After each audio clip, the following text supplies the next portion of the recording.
Well, I'll just talk a little bit. I know that there's a tech briefing going on right now about the advice from NACI, but I'll just talk a little bit about that.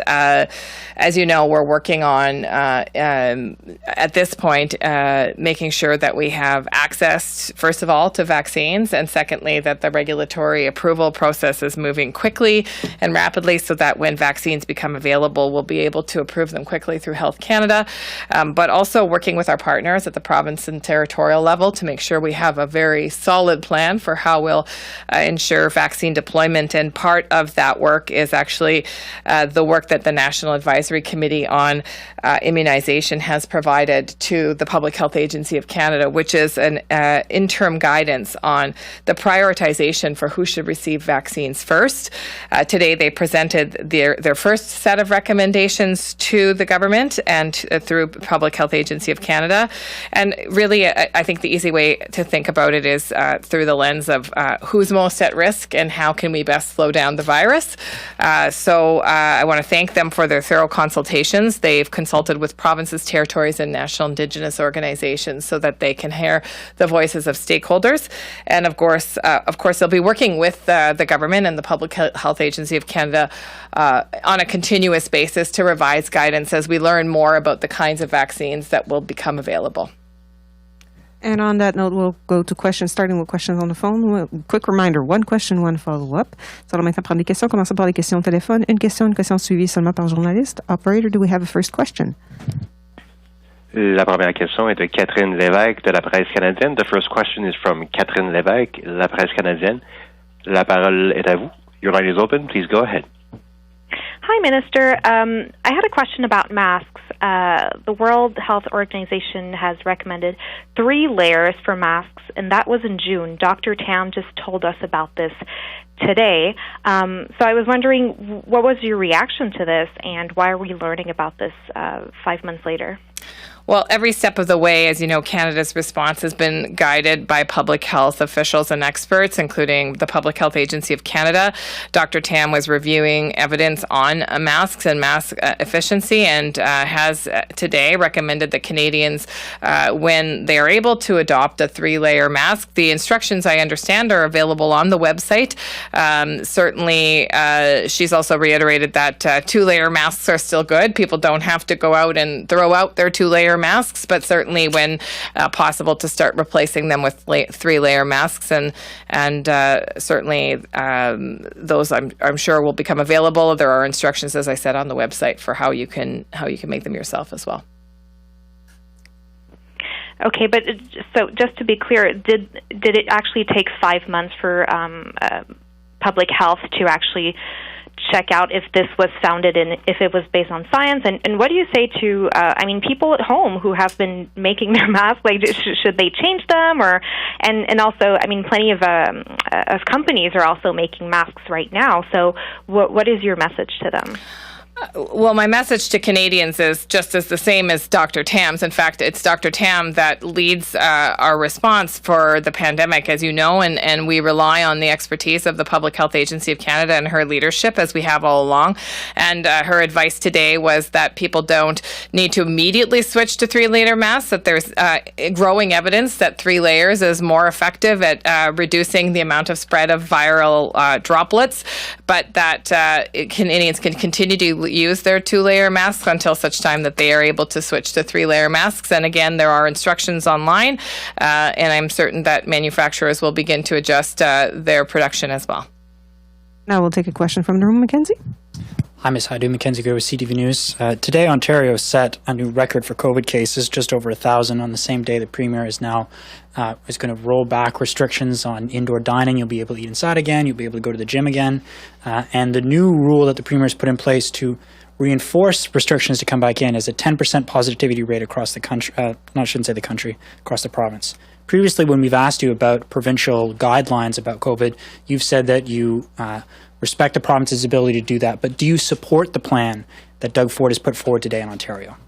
Well, listen, I think provinces are responsible for their decisions in healthcare delivery, and certainly we stand by to assist them with the kinds of things that they need assistance with. But I will just say this, Canadians can also reduce their risk individually, and we've been talking about this for a long time. It is clear that COVID is with us as a world for the next several months, if not longer, and we all need to look at ways that we can reduce our own risk. And so what I would say to Canadians and Ontarians is there are conditions that we know that accelerate your risk to acquiring COVID.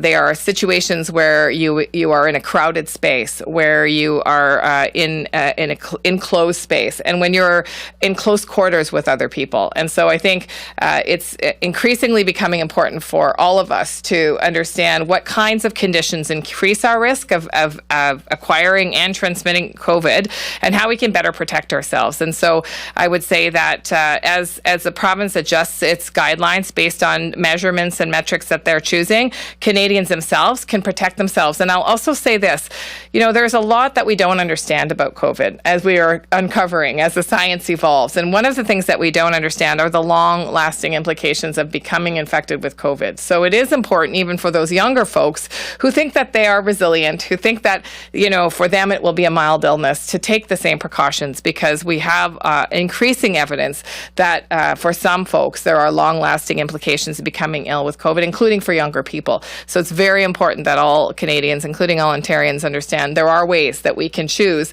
ourselves to reduce the risk of acquiring and spreading it. Everything you've just said goes directly against the information that the Ontario government is giving today. They're allowing 50 people to be in a gym. You can eat inside. They're rolling back restrictions. Dr. Tam has said previously that 3% positivity rate is what we should be striving for, or lower. Ontario has now said 10% is acceptable. You didn't answer my question before, so I want to ask you again. Do you think that the restrictions that are being rolled back in Ontario today are acceptable? I think it's important that Canadians realize that no matter where they live, there are ways that they can reduce their risk. I will repeat this because, of course, we see jurisdictions across the country that are taking different approaches, different ways of managing public health. And, of course, it is well within provincial jurisdictions to decide how they will manage their healthcare systems and how they will manage their public healthcare systems. But Canadians can be empowered at this time in knowing what the risks are and in knowing how to reduce those risks. So the things that I have just said about how you can actually reduce your risk also includes things like making sure that we keep 6 feet apart from each other, that we do wear our mask when we're in situations where we're in closed spaces, that we stay home even if we're mildly ill until we're certain that we don't have COVID-19. And these are the ways that Canadians can protect themselves and their loved ones. I think increasingly, as we see COVID-19 becoming endemic in countries, that we will all need to understand how to reduce our risk from contracting or transmitting COVID. You were the health minister, you were the representative of the national government. How can you not give a definitive answer to Canadians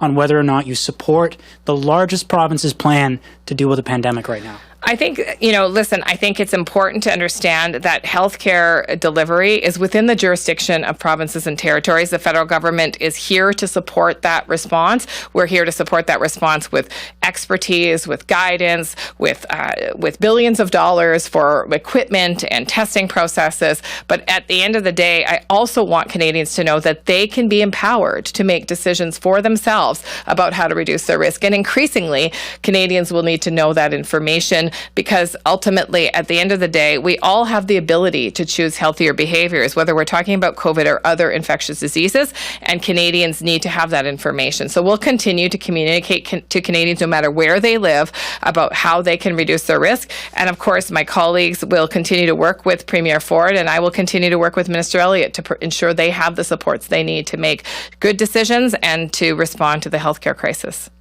Et nous allons vérifier si nous avons une autre question au téléphone. We'll now check if we have another question on the phone. Operator? Oui, la prochaine question est de Hélène Buzetti, Le Devoir. Your line is open. Please go ahead. À vous la parole. Yes, Minister Hajdu, you just said earlier that we should wear a mask when we are close to people.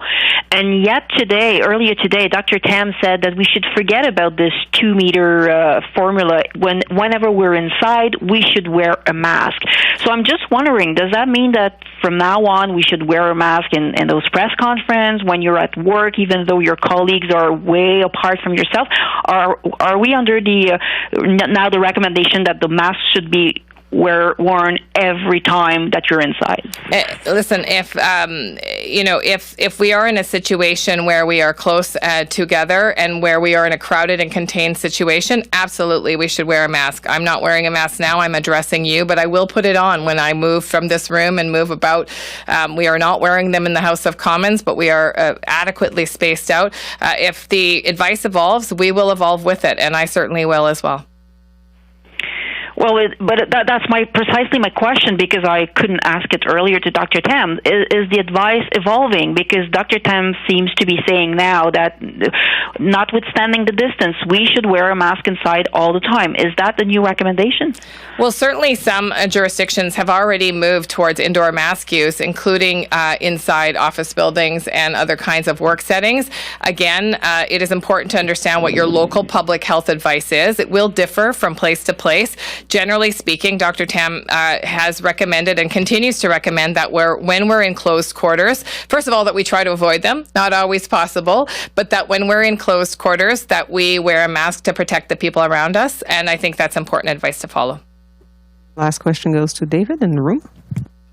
Hi, Minister Hajdu. Thanks for coming and speaking with us. The EU is recommending antigen tests to allow their economies to open. So I'm just wondering, at any point in time, are you going to be considering this as well, to get as a way of getting rid of some of these restrictions that we're seeing in place, that antigen testing will become commonplace? So thank you for the question. In fact, we've approved, I believe it's 6 tests now. I'm checking with my press secretary. I'm losing track of numbers, but 6 rapid test devices to date. In fact, since October 21st, over 1.8 million rapid tests have been sent to provinces and territories. Some of those are antigen tests. Antigen tests are a specific way of testing for the virus. They are actually used on sick people rather than healthy people. There are other devices that are in development for rapid testing of asymptomatic people. Some of those are not available commercially yet. Some of them are still under development. I'll just say this. We're actively pursuing any leads for effective and accurate tests that can help with our Canadian response. And I think as the technology advances, as the research and the science advances to be able to develop technology that can rapidly provide results, with the least invasive process possible, we'll be first at the gate to ask the manufacturer to apply to Health Canada for licensing. In fact, Health Canada has been actively reaching out to manufacturers to say, please apply to Canada to have your device licensed in Canada so that we can be ready to approve it as soon as the technology becomes available. I just will clarify, I do know that antigen tests are available, and I will also clarify that we have some in the field already. Your government, of course, has also procured a number of American rapid tests for distribution to the provinces and territories, primarily from Abbott Labs, while you have a Canadian test from Sana Nanotech that has not been approved. So I'm just wondering how you square this, that you have a Canadian company that is developing something, but it's not. Well, how we square that is that independent of the country of origin, tests have to meet a certain level of accuracy and rigorousness in their clinical submission to Health Canada. And so Health Canada has the role as a regulator to review all of those applicants and make sure that the product delivers in the way that it purports to and that it has a certain degree of accuracy. And so when a product can meet those requirements by Health Canada standards, it can be approved. That test has not been approved yet. I can't speak to where it's at in the clinical assessment, but it has not been approved yet by Health Canada. All the time we have. Thank you very much. Thank you very much. C'est tout le temps qu'on avait. Merci beaucoup.